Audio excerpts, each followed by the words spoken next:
Praise the Lord. கர்த்தருக்கு ஸ்தோத்திரம். ஆண்டவராகிய இயேசு நாமத்தினாலே உங்களை ஆசீர்வதிக்கிறேன். நீங்கள் ஆசீர்வாதமாக இருப்பீர்களாக. இந்த காலவெளியில வந்திருக்கிற உங்களை கர்த்தர் ஆசீர்வதிப்பாராக. அருமையான தேவ பிள்ளைகளே, நம்முடைய வாழ்க்கையில நாம் வாழ்ந்து கொண்டிருக்கிற காலங்களில நமக்கு நெருக்கங்கள் வராமல் இருப்பதில்லை. பல போராட்டங்கள், நெருக்கங்கள், வருத்தங்கள், சந்திரங்கள் ஏராளமாய் ஒவ்வொருடைய வாழ்க்கையிலும் உண்டு. ஆனால் அந்த சந்தர்ப்பத்தில் நாம் என்ன செய்கிறோம்?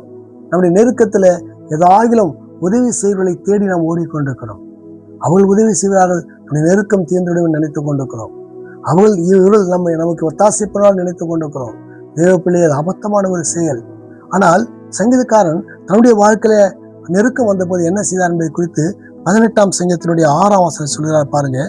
எனக்கு உண்டான நெருக்கத்துல நான் கர்த்தரை நோக்கி கூப்பிட்டேன், என் தேவனை நோக்கி அபயமிட்டேன். அவர் தமது ஆலயத்திலிருந்து என் சத்தத்தை கேட்டார். என் கூப்பிடுதல் அவர் சந்நிதியில் போய் அவர் செவிகளில் ஏறிற்று என்று சொல்லுகிறார். அதிலே சொல்லுங்களே அப்பா, எத்தனை அற்புதமான ஒரு செயல்பாடு. என்னுடைய நெருக்கத்துல, எனக்கு உண்டான நெருக்கத்துல, எனக்கு நெருக்கம் உண்டானது. அந்த நெருக்கத்தின் மத்தியில நான் கர்த்தரை மாத்திரம் நான் நோக்கி கூப்பிட்டேன். எந்த மனுஷனையும் கூப்பிடவில்லை. என்னுடைய நெருக்கத்துல நான் மனுஷனை நோக்கி பார்க்கவில்லை. ஏனென்றால் மனுஷன் எல்லாரும் மாயை, நம்புவதற்கு அவன் எம்மாத்திரம் என்று தேவன் சொல்லுகிறார். நாசில சுவாசமுள்ள மனுஷன் நம்புவதை விட்டுவிடும் என்று சொல்லுகிறார். ஆனால் இங்கே சங்கீதக்காரன் அது நிமித்தமாகத்தான் சொல்லுகிறார், அவருக்கு நெருக்கம் வந்த போதெல்லாம் கர்த்தரை நோக்கி கூப்பிட்டாராம். அது மாத்திரமல்ல, என் தேவனை நோக்கி நான் அபயமிட்டேன். ஐயோ, இப்படிப்பட்ட நெருக்கத்திலிருந்து என்னை விடுதலையாக்க உம்மால தான் முடிய ஆண்டவரே என்று நான் அபயமிட்டேன். அவர் தமது ஆலயத்திலிருந்து என்னுடைய சத்தத்தை கேட்டார். ஆலயத்திலிருந்து கத்தரப்பட சத்தத்தை கேட்டாராம். எவ்வளவு அற்புதமான தேவன்! அவர் செவிகளை திறந்து நம்முடைய கூப்பிடுதலுக்கு அவர் கேட்கிற தேவனாக இருக்கிறார். கேட்டார், என் கூப்பிடுதல் அவர் சந்நிதியில் போய் அவர் செவிகளில் ஏறிற்று என்று சொல்லுகிறார். அது நான் கூப்பிட்டது அவருடைய செவிக்குள்ள போய் ஏறிடுச்சுன்னு சொன்னார். அருமையான தேவ பிள்ளையே, அவருடைய நெருக்கமெல்லாம் மாறி. அதனால்தான் பாருங்க 120ஆம் சங்கீதம் என் நெருக்கத்துல கர்த்தரை நோக்கி கூப்பிட்டேன் என்று சொல்லுகிறார்.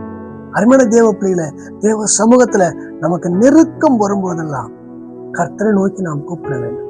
மனுஷனை நோக்கி பார்க்க வேண்டாம். நெருக்கத்துல நான் அப்படிப்பட்ட நெருக்கம் வரும்பொழுது நான் மனுஷனை நோக்கி பார்க்க முடியும் சொன்னால் இன்னும் கூட கொஞ்சம் நெருக்கம் தான் வருமே தவிர நம்ம விடுதலை கிடைக்காது. ஆனால் அந்த நெருக்கத்தின் மத்தியில நீங்கள் ஆண்டவராகிய தேவனை அப்பாவை நோக்கி நீங்க பாருங்களேன், அப்பாவை நோக்கி நீங்க கூப்பிடுங்களேன். நெருக்கத்துக்கு ஒரு விடுதலை கொடுப்பார். உடைய ஜெபம் அவருடைய சன்னதியில போயிட்டு அவர் செவியில் ஏறும். அவர் செவியில போன உடனே அடுத்த நிமிடமே உங்களுக்கு பதில் வரும்.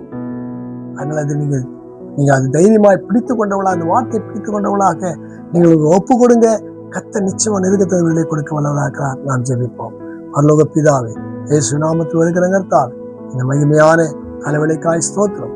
என்னுடைய பிள்ளைகள் அநேகர் என்னுடைய வாழ்க்கையில பல நெருக்கத்தின் மத்தியில காணப்படுகிறாங்க. ஆண்டவரே ஐயா, அந்த நெருக்கத்திலிருந்து விடுதலை கொடுக்க என் தேவனால மட்டும்தான் முடியும் என்பதை அவள் உணர்ந்து செயல்பட உதவி செய்ய நான் ஜெபிக்கிறேன். உடைய திருக்கரத்துல அர்ப்பணிக்கிறேன்ப்பா.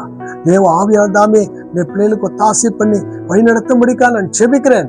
அவருடைய ஜெபம் கேட்கப்படுவதாக, அவருடைய விண்ணப்பம் கேட்கப்படுவதாக, உடைய செவியில வந்து ஏறுவதாக. ஆண்டவரே உடனடியாக பதில் கொடுத்து இந்த நெருக்கத்திலிருந்து விடுதலை தந்து விசாலத்தை உண்டாக்கி தரும்படியாக நான் ஜெபிக்கிறேன். ஆசீர்வதிப்பிறார். இயேசு நாமத்தில் வேண்டிக் கொள்கிறேன். ஆமென். ஆமென். God bless you. கர்த்தர் உங்களை ஆசீர்வதிப்பாராக. ஆமென்.